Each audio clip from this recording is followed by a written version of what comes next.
Welcome, everybody. Hey, Mike. Hey, Hey, Rick. We are Howdy. here on our second Devil in the Deep Blue Sea live stream. Hopefully, we are broadcasting to our Facebook group, who we want to say hello to. They've been an amazing place of support and just really good conversations around the show. And we should be also on the Christianity Today YouTube channel. So, hello to everybody who's joining us at either place. We're so glad you're here. I am joined by the executive producer, host, and creator of Devil in the Deep Blue Sea. That's Mike Cosper. How are you doing today, Mike? hey, I'm good. Happy to be here. Ready to do this? Good. Let's do it. Good. And tonight's exciting because we're bringing on a guest that you have heard on the podcast if you've been listening. Episode 2 and 3, we were introduced to Rick Emerson, who was previously a radio personality in the Portland, Oregon area many, many years. Then he's transitioned to becoming an author, and we referenced his book a lot for this show. We love his book. It's called Unmask Alice, LSD, Satanic Panic, and the Imposter Behind the World's Most Notorious Diaries. Rick, we're so glad you could come and join us. How are you? I'm glad to be here. Apologies in advance if my dogs begin bellowing in the background. They every time I'm doing anything like this, they think there's like pizza on the way or something. So, but yes, glad to be here. Good, good. We're really glad to have you.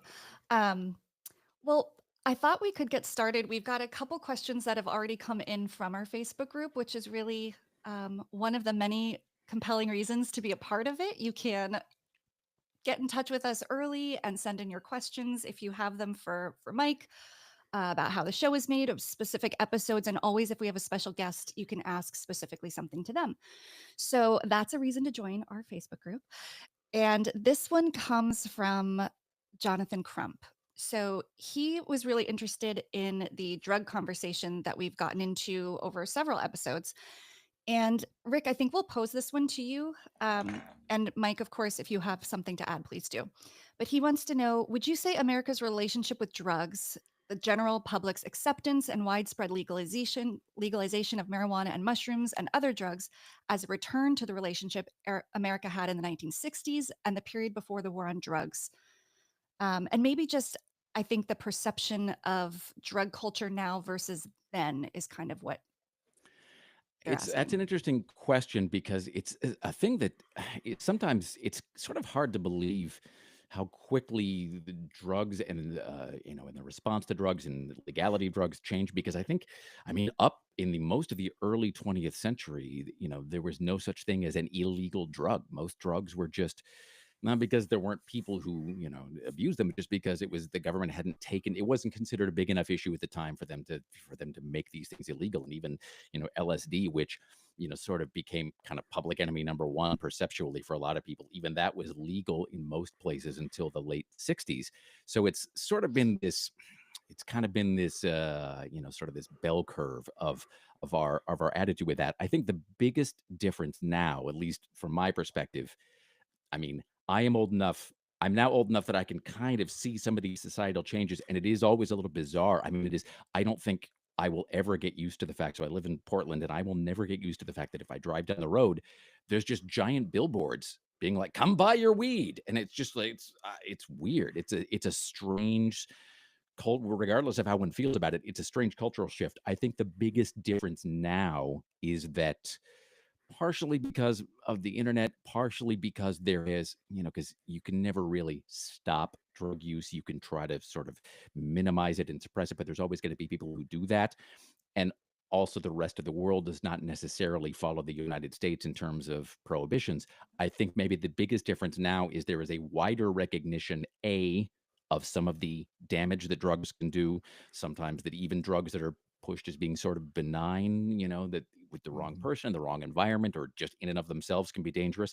But there's also, I think, maybe a more nuanced view of how drugs can, in some cases, with some people, in the right conditions, can can be beneficial. And I am not weighing in on that one way or the other because, for a lot of reasons, especially because I'm not a scientist.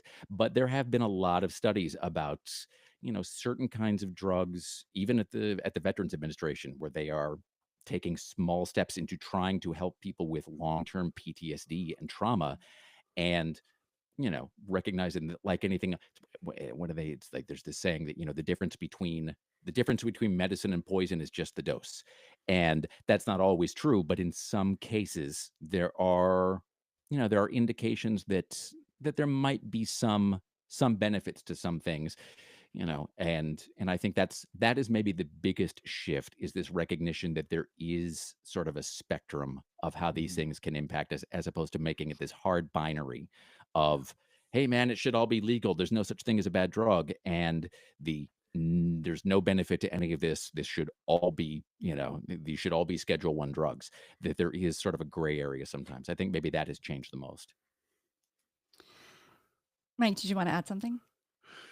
You know, I would just say, one of my favorite thinkers, somebody that I have talked about a lot on the bulletin over the years, is Hannah Arendt, and she has this concept that she talks about, where she talks about the danger of, she calls it acting into nature.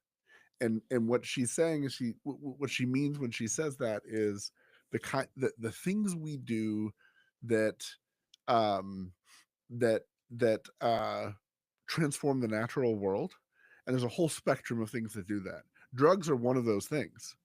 And her idea with acting into nature, like her warning about acting into nature, is we don't really know the downstream consequences of any of this stuff, and there's a thousand examples that are sort of like these warning signs with it. I actually think drugs is a great example of this. um uh Having opioids for people who have been shot at war, having morphine that you can in, you inject into their bloodstream and calm their central nervous system, get them out of harm's way, and get them to where you can do triage and hopefully help them, heal them. That's a really great thing. Having opioids where you can say, "Oh, I was in a fender bender the other day and I'm having back spasms. Give me some opioids." Yeah. Like, the downstream consequences of that have proven to be much, much more difficult. And so I think that's the thing that that's the thing I always think about with sort of the culture of drugs. Yeah. It's like, sure, let's legalize this one or that one or whatever. The recreational use is one thing, and there are problems with recreational use of drugs, of course. um, it's the downstream consequences that come 2, 3, 4 steps away that I, I don't even think we even know how to calculate, for a lot of those kinds of things. So Yeah. yeah. I'm thinking about the normalization of ketamine as a therapeutic treatment right now, and Right. how kind of widely accepted that became relatively quickly. I'm sure there was a lot happening quietly behind the scenes, but I've seen housewives do it on Bravo. But then I'm thinking about, I mean, just to keep this, super highbrow. Um, but I'm thinking about Matthew Perry and his death, and talk about downstream consequences, right? We have a dealer and we have a team of kind of people who enabled that to get beyond the prescribed amount. So even when something is sort of regulated and could be having positive effects, there's still the consequences, the potential unforeseen risks. But it's a big topic. And Jonathan from our group says, thank you for the answer. You're very welcome. And just to let people know, you don't have to have put it in advance. If you're watching right now on YouTube or on Facebook, just pop it into the comment. Those will find their way to me. And if we have time to cover them, we would love to get to everybody's questions. Um, okay, this one I'm going to throw to Mike because it's a little more broadly about the podcast, but I think Rick, you might want to chime in. We'll see. Um, we're talking about Mike Warnke. Everyone's talking about Mike Warnke in the Facebook group. Joshua Edward Willis asked if you've done any research into what took place after he left the circles where he was very celebrated and popular. And if so, how much can you tell us? What do you know? Yeah. So when Warnke was exposed in 1993, he sort of gathered a group of pastors, or a group of pastors was gathered maybe by somebody else, um, and he essentially enters into, so in ministry, if a pastor sins in a way that's like disqualifying enough that he has to step down for a while, but maybe not so disqualifying that he has to step down forever. They they do what in ministry they do what they call like a restoration process, Right. um, and that's what happened with Warnke. Uh, I think there are a lot of ministries in which what Warnke was accused of would have gotten him out of ministry forever. I think a lot of denominations, a lot of churches, whatnot. But nonetheless, there was a team that gathered, and they actually spent kind of several years following him, following his family, looking into everything that he had said and done, Right. and looking into the accusations of false claims and all the rest. Um, they were what's interesting about that group is it's like they were willing to sort of accept this answer that Warnke gave that was like, look, I'm a storyteller. As a storyteller, we're all exaggerators. The fish we catch is always bigger than the when we tell the story than the one that we actually got out of the water. Um, they they seemed willing to kind of embrace that. Yeah. And I think once you're willing to embrace that, you're willing to then sort of sanction whatever comes down the line. So, yeah, so it was a matter of time he was restored to ministry. They sort of sign off on it. Warnke, if you Google him, you'll find his website, and you'll find all of these documents are actually posted there at the website where they kind of Right. walk through the various ways that they looked into him and in his life. And he got back to ministry. Nothing like he was before. I mean, Right. it definitely nothing like he was before, but nonetheless, he's back in it. Does he still? I mean, does he still? Here's the thing. So I was listening to the third episode of the podcast, and and as soon as I didn't even have to hear his voice, just as soon as you said Mike Warnke, and in my head, so I was driving through the Columbia Gorge, and as soon as I heard the name, it was like he was in front of me, like on a heads up display in living color.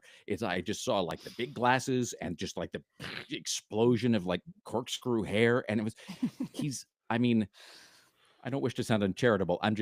For me at least, I just want to say that he's sort of. It's like he just took all of the physical attributes of like a whole host of 70s media folks, like Mhm, the magician Doug Henning, mhm. and then the watermelon smashing comedian Gallagher, or perhaps his Oh his yeah. less famous brother Gallagher too, and you just merge them. It's like sort of like a Yeah. Brundlefly, like you put him through a teleporter, and they came out, and he was just like, "Hi," and he's just like this kind of human Muppet, and I mean, which is part of. I mean, if you're going to be a comedian, I mean, sure. I mean, I guess that look. I mean, I guess that's better than. I mean, you know, it seemed to work for him in the short term, but it's like in my mind's eye, he's got all the other 70s signifiers, like big rainbow Yeah. suspenders, which he may not have actually ever wore, but that's how I see him. Right. No, but So well, he leaned into that, like if Yes. yeah. you listen to his stand up, like the recordings of his most famous recordings, he just about every single one of them, there's a moment somewhere in there where he talks about like, "Hey, I'm a weird looking dude, and I understand if you think that this is off putting because I got long hair and Coke bottle glasses and whatever else it is." Like he leaned in that was the persona, Yeah. and on one level it was like for him I think it was a bridge into being able to tell his story, his testimony.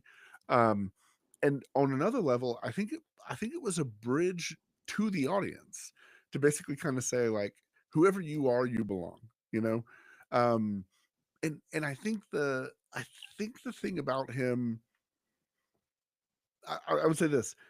I think the two things in his message that made him so successful, one was just the outrageousness of the stories that he would tell about, Mm. you know, uh, oh yeah, you know, we aborted a fetus and then we sacrificed it to Satan and ate it and whatever. Like, I don't know if that's exactly what he said, but he More or said things less. like that. He said things that were that outrageous all the time, and so you're sort of riveted by that. But then the other side of it that I think really connected to people was, uh, everyone belongs. You all have a place here. right? Like if we're the church, if we're Mhm. Christians, doesn't matter what you did, doesn't matter how bad you think you are, doesn't matter how bad things got for you, we all have a place at the table here, and I'm living proof of it. And that was a profoundly appealing message. And I mean, as a Christian, I hear that message and I'm like, well, that's actually true, right? Like that's the Christian message. The gospel says everyone belongs, everyone has a place here, and all of the rest of it. Um, what's unfortunate is that he he yeah he fabricated so much of what you know what came in the background of all that. Well, he was a real Which ends justifies the means guy. I mean, that was the Mhm. goal, what you're talking about, and, the road there, it was like, well, what at whatever cost. Rick, go I ahead. think well, I was just going to say that I think that he's it's also one of those things that I think he came along at the right time in the sense that because there was this sort of as the word that my brain keeps wanting to say is embiggening, which is not really a word, but whatever. This enlarging of the tent to where you could, you didn't, not everybody had to look like Billy Yeah. Graham. Not That's right. everybody had Right, to right. look like like the minister, that you would see on Sunday. There could be because the 70s, obviously, that was a time where fashion and culture and all of these things were changing, and so you could be a little unorthodox or a Right. lot unorthodox, and pair it with this message, and also that it happened at this time before everybody was able to sort of get online and kind of compare notes about things because it seems to me that he was sort of an archetype, the archetype that I think a lot of us have now seen in subsequent venues, which is the guy with the horrific personal backstory that could that out that Right. that is bigger and badder and darker and meaner than anything that you could have done in your life. And if I can be forgiven, then Yeah. therefore you. Yeah. It's what the fictional pastor Jonas Nightingale called, the king of sin approach. It's just, if the Lord Yeah. if the Lord can forgive this king of sin, then he can forgive you. And and I think that's a thing we've seen so much now that there's sort of an inherent skepticism, but it's still an appealing message, especially if it was coming at a time where you may not have seen anybody like that Yeah. in the mainstream media and in mainstream Christianity. Oh, that's a great point. And I just want to say to everybody who's chatting about Mike Warnke, we're going to get into a lot more into his story more, and so keep listening because we'll circle back to Mr. Warnke, and we're hoping to actually connect with him or someone around him. So if you have any connection to him, Hey, please hey, feel free to Mike. Hey, introduce Mike. us. Respond to our Yes. emails. We want to talk Yeah, to you. I'm we would so love to curious what talk. you have to say about all this Yeah, stuff. absolutely. Safe space to hear from him. So, putting that out there. Rick, a couple questions about your book. I really like this one, and it's got a couple parts. So, Sarah asks, do readers of your book, which to be clear is Unmask Alice, ever reach out to you as former readers of Go Ask Alice and Jay's journal? How surprised are they to learn that the stories were exaggerated or fabricated? And do any hold out and insist that the stories really happened as Sparks purported? There's been sort of a whole range of responses, and there's a lot of you hear a lot of people saying, well, that always sort of seemed like something. I think a lot of it actually frankly has to do at what age you first encounter these books. Oh, interesting. A lot of times you will hear people say, well, if kids reading this today would never possibly believe this. I think it's less about the era in which you read it and Hmm. more about the age you were. Late in Unmask Alice, I talk about a young woman named Morgan who read Go Ask Alice in 2010, I believe. And I think, she was in high school at the time. And she, and it really resonated with her and struck her as being absolutely real and genuine. I think that, I think there's a whole range of responses. There are people who read it and, a lot of red flags suggest themselves, or people saying like, well, at the time, but then when I thought back on it, it seemed whatever.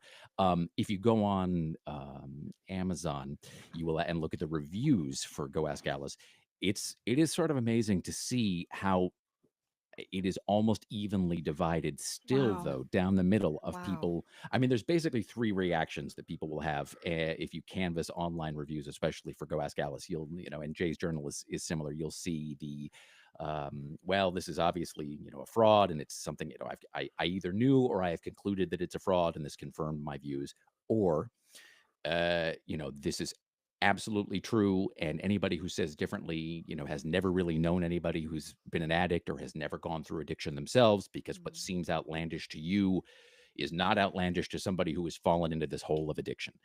And then there's a Mhm. middle ground, which is essentially well, this may be wildly embellished or possibly made up, but something like this, even if this specific story did not happen, stories like this do happen to people. Could And so happen. therefore, yeah, it's not, Yeah. it may, this specific story may have been fabricated or may have been exaggerated, but it's true for somebody out there. And so Mhm. therefore it's valuable because of that.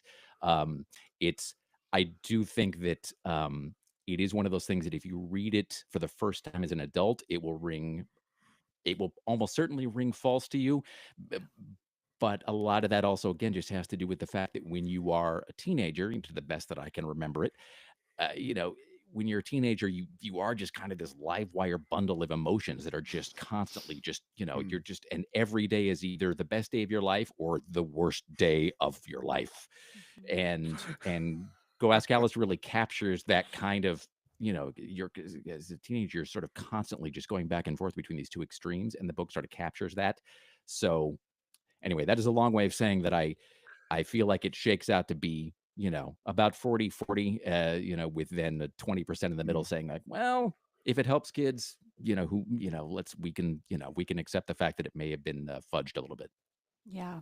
So Rick, I interesting. wanted to ask you actually, the the thing. So I read your book a while back, and we talked, for the show, and then as we were producing the episodes, the thing I kept thinking about over and over and over again, um, and really kind of fell down the rabbit hole on as I was, supposed to be producing the episodes, um, was Twin Peaks. I kept thinking about the Diary of Laura Palmer.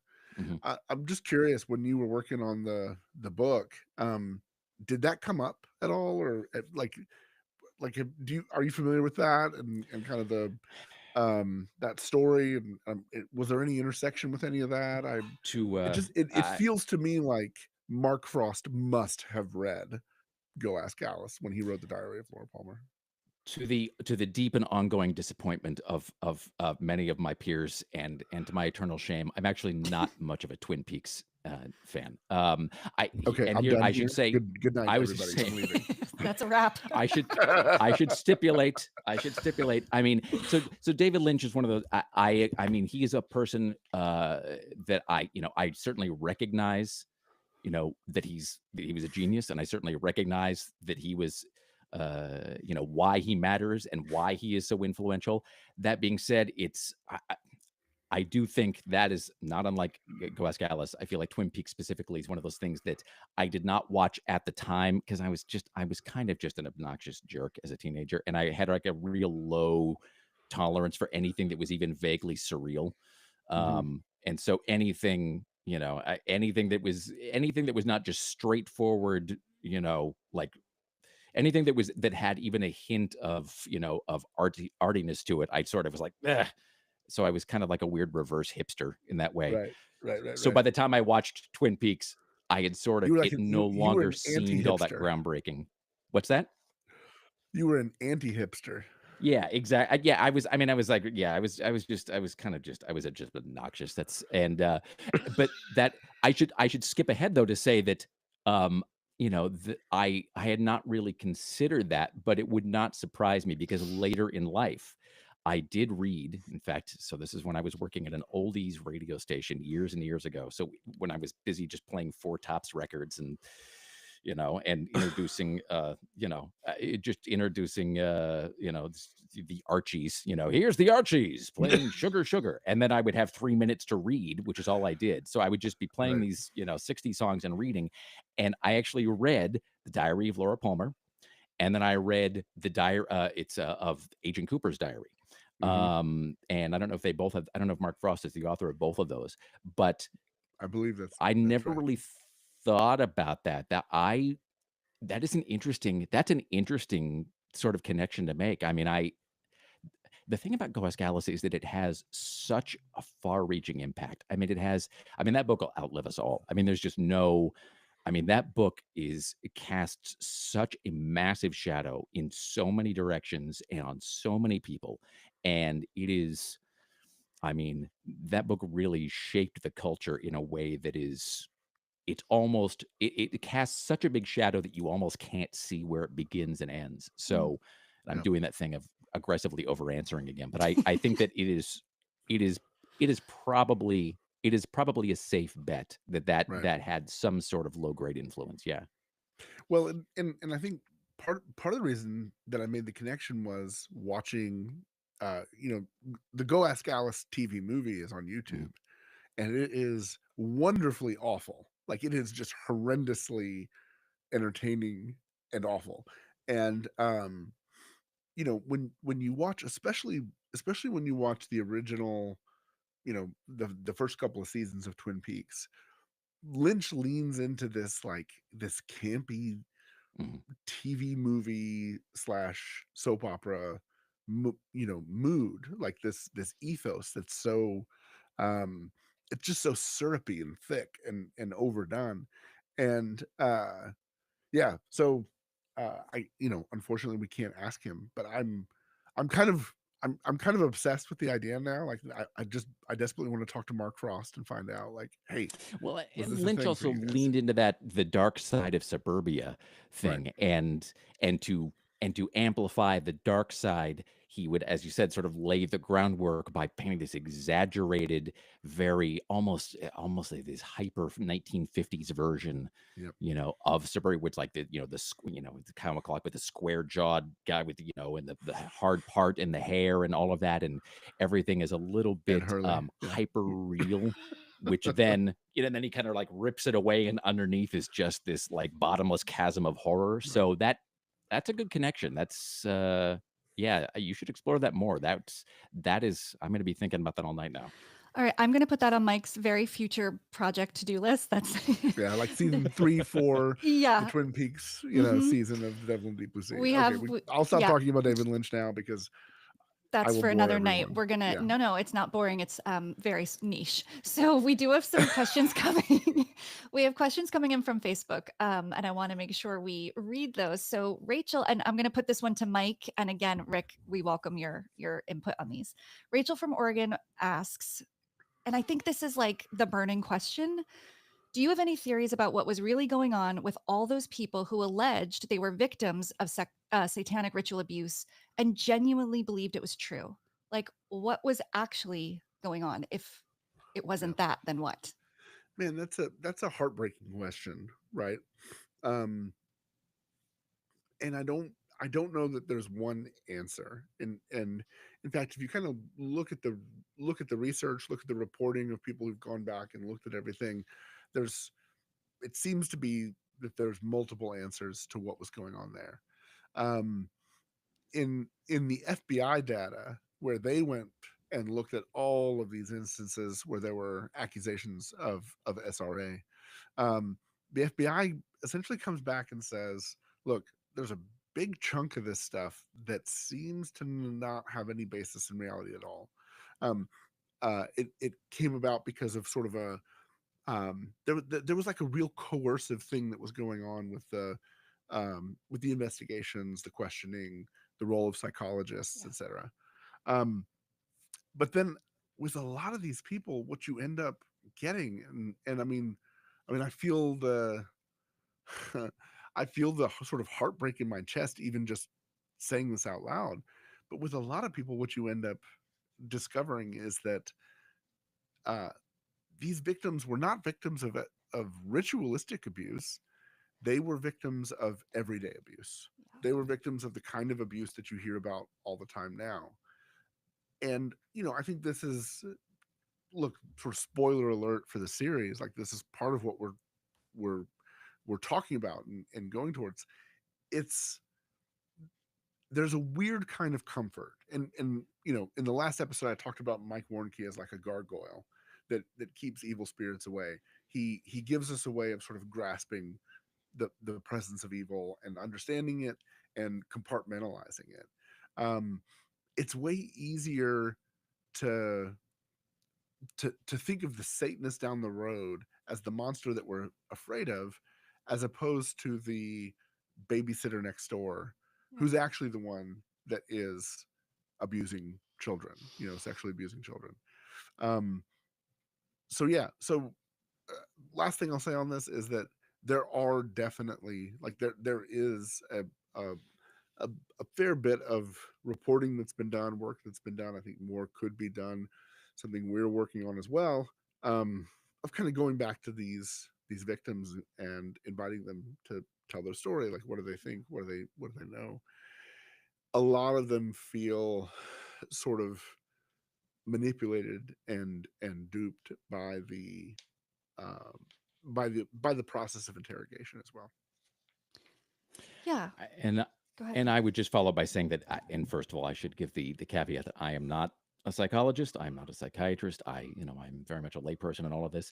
Um, so this is just based on people much smarter than myself to whom I've spoken about this, and it's essentially sort of the same thing. It's that if people are when somebody goes to talk to a therapist, when somebody goes to talk to a counselor, I mean, as a general rule, there are obviously exceptions to this, but when somebody seeks out therapy, it is usually not because everything in their life is fantastic. Usually someone goes, it's you go to the doctor, you go to a mechanic because there's something, can you take a look at this? My car's making this weird noise? Or when you go to a therapist, you've got some issue, some unresolved issue. And sometimes you're unhappy and you don't know why.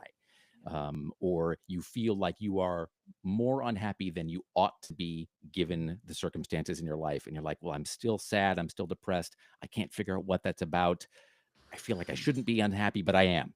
And so what you have, you are looking for an answer. You are looking for someone to explain this to you and put a name and a face on it Yeah. and an explanation. And, if all goes well, then maybe you help to resolve or at least identify what it is. I think the issue comes because the human brain is infinitely malleable, far more malleable than and I'm certainly no exception to this. We can be pushed and nudged in all kinds of different directions, and especially if you are actively seeking to explain something that you yourself don't have an explanation for. And to follow on to Mike's point also, I do think that it follows to some degree. I think it has some of the same dynamics as conspiracy theories around things like the JFK assassination, in that the idea that one guy can order a rifle and fire off a couple of lucky shots and change the entire trajectory of the world is Right. terrifying. Right. Because how are you going to guard against that in the future? In a strange way, it is comforting to think, well, there was this vast, gigantic conspiracy between the CIA and the Cubans and the mafia and whoever else to kill JFK, because that at least is a sense of, it lets you know that somebody's in control, even if it's someone evil or horrible, as opposed to the idea that things are just random. Yeah. And so I think that there's something that too. I think we are always trying to impose a pattern on things, and we are always looking for someone to lead us to the truth. And if those things go awry, and then that replicates pretty quickly. This is very much what we'll be getting into in the very next episode. And I'm thinking even on like a very personal micro level, it's like an unresolved trauma. And you said like something you can't define. It's like the unanswerable. And in one story we're Mhm. looking at, it was a miscarriage, which is just it's a sadly common experience. But given other factors and circumstances, somebody could be incredibly vulnerable to a suggestion that it wasn't a simple miscarriage. It was Right. something Right. far, far darker, right? So it's this unresolved trauma as well. And also, and the last thing I will say about this, and again, this is just my speculation. I can't speak to anything specific about this, but I will say that also, if as Mike said, a lot of these, in Utah, they did I think a 2-year, $500,000 investigation into a lot of SRA allegations, and they came up, and what they came back was, they said, well, as you said, we found a lot of non-satanic abuse, Yeah. non-ritual abuse. And I think, again, this is just my speculation, but I do think that to some degree, the idea that this person that you trust and love and perhaps on some level still love, or just frankly do still love, the idea that you may have trusted this person who then did this awful thing to you. I think maybe there is perhaps some kind of mental self-defense of trying to distance them from the act and Yeah. saying, well, they may have done this, but they were in turn part of this larger satanic conspiracy. And Mm, that at least in some way it diminishes, what they call cognitive dissonance. yeah. The disparity between what you want to be true and what the world is telling you. Mhm. And you, if you can sort of put a little bit of distance between those things, and you can say, well, yes, this person I love did this thing to me, but here's why they did this. Yeah. And Right. and that the human brain, we crave comfort and explanation, and we'll Yeah. get it wherever we can. It's really well said. Um, okay, another Facebook question just came in. Tiffany from South Carolina. I really like this question. Mike, you can go first. She says, I grew up in the 80s and 90s. I remember all the scare surrounding Halloween candy, put your black cats inside or the Satanists will get them, etc. My parents, along with all and many good parents, were concerned at these reports. But as you've pointed out from your research, all of this was fabricated and or sensationalized. Do you have any thoughts about things that we may be freaking out about right now that will turn out similarly 20 to 30 years from now? What are my kids going to laugh about being concerned about? Which I think is a Man, really interesting question. it is. It is.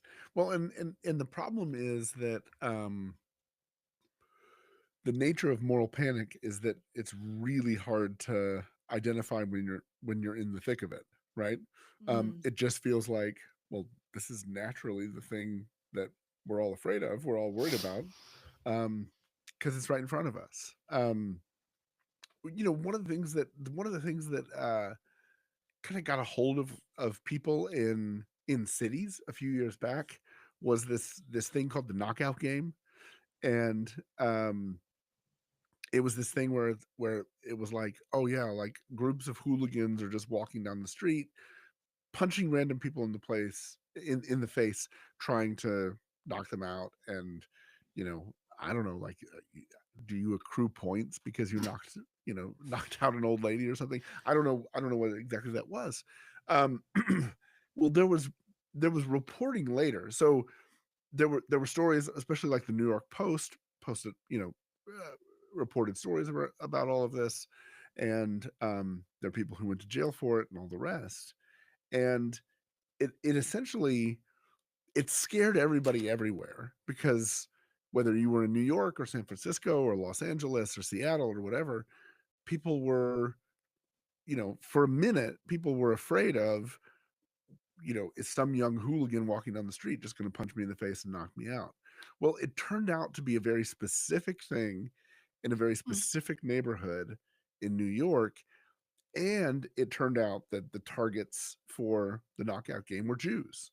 Um, and it was, and it was relatively short lived. Um, so it's one of these things where, like, oftentimes this kind of moral panic stuff erupts, and the story comes out because something terrible happens, and the next thing you know, everybody's terrified of, like, oh wow, every teenager on the street is a potential threat because they're going to, they must be playing the knockout game, and I might be their next victim. So yeah, so all that to say, I don't I don't know what exactly this stuff is. I will say this, you know, I there's a lot of heated rhetoric around um gender identity stuff and bathrooms and all the rest. And there's a couple of really awful cases. There's some stuff that's happened in Virginia around um gender identity and, assaults on girls. That stuff is terrible. How prevalent is that? How much is that sort of like how pervasive is that in our yeah. society? Doesn't seem to be terribly pervasive. But the horror of one instance of this is enough to make people go, I'm ready to sign up for a whole ideology to make sure that that never happens again. Right. Um, that's the kind of thing that I think comes out of the, you know, this sort of this sort of moral panic. Interesting. Uh, and I do think that it is, as you said, it's sort of difficult to, as I sometimes say, it's when it's hard to see the painting when you're in the painting, and and That's well put. it takes quite a while for you to get some distance and say like, oh, okay, well, looking back at this, I actually, and so there's an author named Chuck Klosterman, and he wrote a book called "But What If We're Wrong," and the subtitle is "Thinking About the Present as Though It Were the Past." Hmm. And the premise of the book, and I'm going to mangle this a little bit, but the premise of the book is essentially that um, that a lot of things, everything that we now look back on, or many things that we now look back on, and whether it's in terms of science or whatever, as being as being a ridiculous idea, whether it's we're going to cure you by leeching you or whatever, or early ideas about gravity, the idea that, well, when you drop a rock, it goes to the ground because the rock has agency and wants to be on the ground, and that's where it wants to be, so that's why it goes back to the ground. That seems ridiculous now, but he says, at the time, the top scientific minds in the world believed these things. Hmm. And he said, it's easy to think that today, now we're beyond all that. Well, they were fools. We today, though, we figured everything out. And he has this sort of this sort of axiom, which is that the more certain we are of something now, the more we should be cognizant of the fact that a future generation may look back and say, but what they didn't know was. and Right. and that the more certain we are of anything, whether it's science, whether it's philosophy, the more likely it is that somebody in the future will say like, well, okay, they did the best with the knowledge they had. But also in terms of moral, to give a specific example of a moral panic, though, today, this is now a few years old, but um I it is interesting how humans are great at not learning lessons. And so there's this moment sort of in the late in the narrative of Unmasked Alice, where I talk about, I think this is in 1981, where there was this rash of sightings, alleged sightings of sinister clowns in Yeah. Provo, Utah. And it was Yeah. where clowns would sort of emerge from a stand of trees, and they would be and sort of try to entice a child into the woods or into a van or into whatever.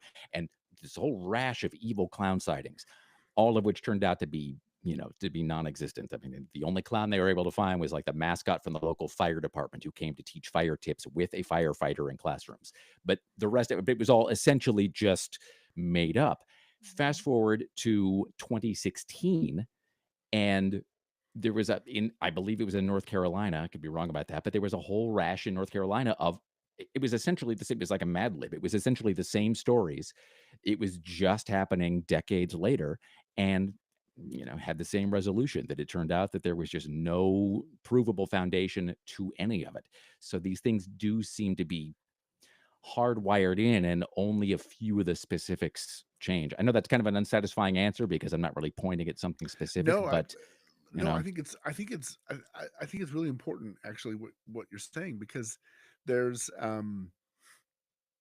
there's there's this instinct that we all have of wanting, like, we want to believe that there's sort of like a master plan behind the mhm, scenes that we haven't seen. And and whoever is running that master plan, they're responsible for all the evil stuff that is making life hard and miserable, and you know um uh and it is doing things that result in the horrors of child abuse, child sexual abuse, abductions, whatever. So it's like, you understand why there's an appeal to this urban myth of evil clowns in the woods, abducting children or whatever. Um, because it's like, at least there's an explanation for the things that will, without an explanation, will literally keep us up at night, forever. I mean, I think I would even point to like a more recent example, the drones in New Jersey, right? Oh, mm, yeah. yeah, That's a good Um, one. Everybody loses their minds about the drones in New Jersey, and anybody who knew sort of some of the basic facts about aviation, they were looking at these videos and they were going, guys, whatever that is that's flying over your head, it literally has the, the lights on the left side and the right side that are required by law, by the FAA. So if if if Iran is doing it, or if aliens are doing it, they're being awfully darn polite by including lights that were required by FAA regulations. But no one wanted to hear that. What people wanted to hear was, something nefarious is going on. It's aliens, it's Iran, it's the Chinese. There's some bigger plot, there's some bigger story. Because, again, back to the gargoyle thing, there's something comforting about the idea that, like, oh, I it's not comforting to it's not comforting to think that there's some grand nefarious plot. It's comforting to think, oh, I figured out the grand Right. nefarious plot. Yeah. And humans, we're wired for pattern recognition. Yep. And, it's an extrapolation of the seeing a face in a cloud. But it's instead, but now we have managed to crowdsource that to where, and if you get enough people in a room talking about anything, you're going to get some interesting granular theories, which may not be Right. grounded in reality. But of course, but it is very easy to sort of guide people to saying, oh, well, actually, now that you pointed out, I see it too. And it doesn't necessarily mean it's real. It just means that we are, we have honed ourselves over thousands of years to look for these connections, because that's the way we stayed alive. And that is the way we Right. stay alive, because you do need to be able to, your brain is constantly scanning for things. And so there is a strange little tick of satisfaction in your head when you're like, aha, I found the evil thing, because that is what we're wired to do. Right. And that is, it's one of those useful tools that, left to its own devices, runs amok and just kind of slowly drives us bonkers. Right, when we're not actually needing to survive in the way that we Yeah. were when that was more helpful to our survival. Exactly, because Yeah. technology has outpaced, our the Right. human brain's evolution. Yeah. Mike, this just came in from Facebook, and there's lots of music talk in the podcast. We even touched on it last week. I think that's just that's like one of the more fun kind of like places where there's some levity. But Carmen, the musician, the artist, the legend, if you will, was mentioned on the last live stream. For what it's worth, this commenter says Witch's Invitation was one of his songs. Will Christian music in general versus heavy metal 80s rock, i.e. Black Sabbath, and backmasking be talked about when discussing the 80s and 90s era? I think we talked about this a little bit actually last time, backmasking, but you do know a lot about this. And will we get into a breakdown of Christian versus heavy metal? Well, first of all, I just want to ask Rick. Rick, are you familiar with Carmen, the Christian artist? I was about to say, I feel like this is another Twin Peaks thing where I'm going to walk into trouble by saying who. No, it's pretty. Listen, I don't know you well, Rick. I don't know you well, but if you start down the Carmen rabbit hole, you're gonna find it incredibly interesting and entertaining. Like there's some magic to whatever the heck Carmen was up to. So is this? I don't want to say more. I just want to invite singer, you. songwriter, just a performing artist of the 80s in the very evangelical church circuit, where he would. Well, it's strange that actually that it's not. I mean, maybe is this a group? Is this a person? It's a person. Carmen is Carmen. one of one. Yep. He's one right, of one. Exactly. In fact, a friend of mine actually, visited a church, the church in Nashville where Carmen attended, and they made an announcement during the service, just to let single women in the congregation know that it was inappropriate for them to approach Carmen and tell them that God had told them to marry him, because Carmen was single. So that's, look, that's an unverified report. Allegedly, kind of music, like whatever I need to say journalistically to sort of like exonerate myself from that. But there's a charisma to Carmen that's pretty darn unique. I would encourage you to go look at the video for Carmen the Champion because it's kind of the best of the best of the guy. If we And were to compare Carmen's music to a Mm, contemporary or whatever artist that mm, I might know, is there any mm. form of? I mean, I'm yeah. trying to my brain is trying to come up with an image or a sound right now, and It's I gonna got be an nothing. amalgam. So there's gonna be like It's a little Bon Engelbert Jovi, Humperdinck. Yeah, maybe like but so. like I'm thinking Italian. like Engelbert Humperdinck Whoa. plus, Okay. yeah, something No, like a he's Bon like a Jovi. he's like a he didn't have long hair, but he was like a leather clad, like, male rock star. There's Like, nothing like this guy. There's no comparison. That like he's one of one. He's truly Yeah. one of one. Yeah. And everything he did was extremely theatrical and wildly Whoa. entertaining on a certain level. Oh, I think he's Okay, found an image. Oh, he's found him. Okay, there you In go. Okay, real well, I'm time. getting real strong like Wayne Newton vibes here. This is Okay. Yeah, but it's there's that, but it's its own thing. It's its own thing because there's this earnestness and urgency. It's like Mhm. it's Oh no, eschatological yeah. urgency to I can Carmen, which is what I, makes it kind of wonderful and fun. this is like 1/3 Wayne Newton, 1/3 Julio Iglesias, possibly. I buy that. 1/3 Yeah, Neil Diamond. yeah, I mean, That's I'm just pretty good. visually it's speaking. all I there. can't really, That's Yeah. pretty good. it is kind of strange actually that I'm not familiar with Carmen. So so growing up, so I was my poor mother. I'm so glad that my mother and I both lived long enough for me to be like, hey, sorry, I was such an obnoxious teenager. Thanks for not just putting me out on a corner and being like, free kid, who wants him?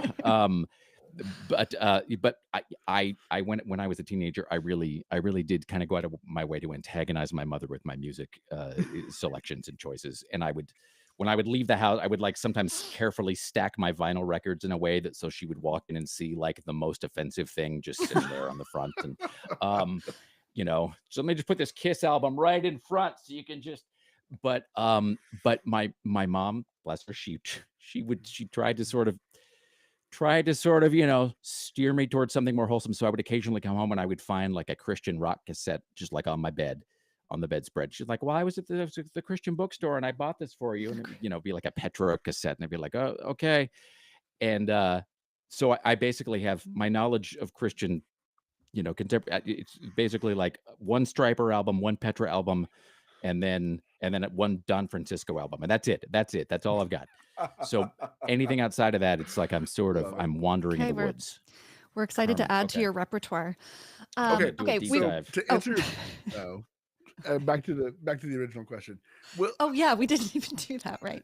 We'll definitely get into a lot of this stuff, and I think a lot of it is really fascinating. And I think that, I mean, I actually think that like part of Carmen's success really did ride on this sense that the world was that American culture was really sort of pitched on a cosmic battle between good and evil. So we'll definitely get to it. I don't know how much we'll get into Carmen. I am wildly entertained by Carmen. Not in the way that he intended. Right. Yeah. That makes sense. It makes perfect sense. Yeah, but it's definitely a subject that I have a lot of thoughts on and a lot of curiosity about. I'm 90% sure he came through my church. Honestly, I having read Rick's books and talked to him a few times, I kind of just want to lock him in a room for like 2 hours and make him do nothing but watch all the Carmen videos and then just get his take when he comes out. That would be really fun. Anyway, I on another screen, I have this like 90-minute tribute to Carmen video that I was playing. It's just a collage, just a montage of performance pieces. There's really a lot to unpack here. Yeah, that's an understatement. Like I said, I just want to Yep. put you in a room. I want you to absorb the whole thing, and then I just want to see what comes out the other side. It could be great. All right, let's wrap tonight with a book question. One last one for Rick. And I like this question. It's anonymous. And it asks, if Sparks were active and alive today, What kind of stories do you think she would tell, and how would she be tapping into modern fears? That's an interesting question. So, and I have to, whatever one wants to say about Beatrice Sparks, you can't question her perseverance and her work ethic. I mean, she was. I mean, I think almost literally until the day she died, she was. I mean, she did not ever. She was like a shark. She never stopped. She just kind of kept going, and she was writing up until. I mean, when she died, I think she had 3 or 4 different books that were sort of either in progress or that she was Mm. writing proposals for. And I do know that so a book that never really got past the proposal stage, but that I've seen some early chapters for. She was working on a book called Caught in the Web, which is about the dangers of the internet Oh, and perfect. and she really did. I mean, again, leaving aside, notwithstanding everything else about her, and the fallout and the impact of her books and all of that. The one thing I will say is that she did have this sense. I mean, her execution was, especially as she got older, was a little scattershot, but she did have this sense for what was what she felt was a danger to young people. And so, Hmm. Yeah. so it went drugs to Satanism to later to homelessness, and then to teenage pregnancy, and to anorexia at one point, and eating disorders, Interesting. and sort of being being preyed upon by teachers. That was one of her books was about that. And then she was working on something about the dangers of internet predators. And so I mean, I do have a sneaking suspicion. This is just my suspicion. I do have a sneaking suspicion that if she were writing today, that there probably would be a gender identity book in the Right. works, if not already out. Mm. And it would, I mean, I can easily imagine there being a, insert title here by anonymous, the diary of a teenager who transitioned and then regretted it, or whatever. Right, I mean, right, that's right, just right. that's the first thing that comes to mind, but I Yeah. can absolutely see that, because again, she sort of did seem to home in on whatever seemed to be, kind of whatever seemed to be on the radar for a lot of people as a menace to American youth. Right. And that, she was, she had a real good sense for that, even as she was farther and farther and farther away from that demographic herself. Mm. Is it weird I want to go on ChatGPT and ask them to write a book by Beatrice Sparks Oh, set in wow. 2025? And it could even be about AI. I don't know. I just Yeah. think this could be a Oh, fun thought hey, experiment. that's really No, good. Why didn't I think of that? That's a no, much yeah, better answer than mine. that's right on. I think that's spot on. Like the idea of like the teenager who fell in love with their chatbot, By and AI Anonymous. and Well, the then New there York Times just did an episode about this, about someone who actually fell yeah, in love with their Hmm. chat Virtual GPT girlfriend virtual or friend, but something. like Yeah. but there was but more to it. But but there it's been a thing, and yeah, it's been a thing where teens have like struck up a relationship with chatbots, and yeah. it's ended in the chatbot telling them, yeah, you probably should commit suicide. So Whew. that feels very Beatrice Sparks as well. It No, does. that's really good. I'm kind of embarrassed that I did not come up with Rick, that, we can Rebecca. partner Well on done. this. I really would love to work on this together. I didn't want to end on something that got a little dark, but we That's are out of that's time. pretty grim, Mm. but yeah, yeah. Yeah, didn't think we were gonna. I did it, but I do want to say thank you so much to everybody who sent in questions, who's listening to the show. Don't forget to join our Facebook group, Devil in the Deep Blue Sea. And Rick Emerson, we're just so grateful for your time and your contribution to this conversation. It's just always so exciting and great to talk to you. I'm happy to be here. I only wish that I knew a Carmen song that I could belt out to sort of lift the mood here at the end, but I'll just The Well, only but no, listen, I'm if you commit to working your way through the Carmen catalog, we will have you back for that we could do exact Carmen purpose. karaoke okay. Oof, on a live I don't know stream. about No, that, but okay, All right, hold okay. on. I'm done with ideas for the night. We will be Okay. back in 2 weeks for another live stream. Episode 4 comes out in 1 week. Thank you everybody for tuning in, and we'll see you next time.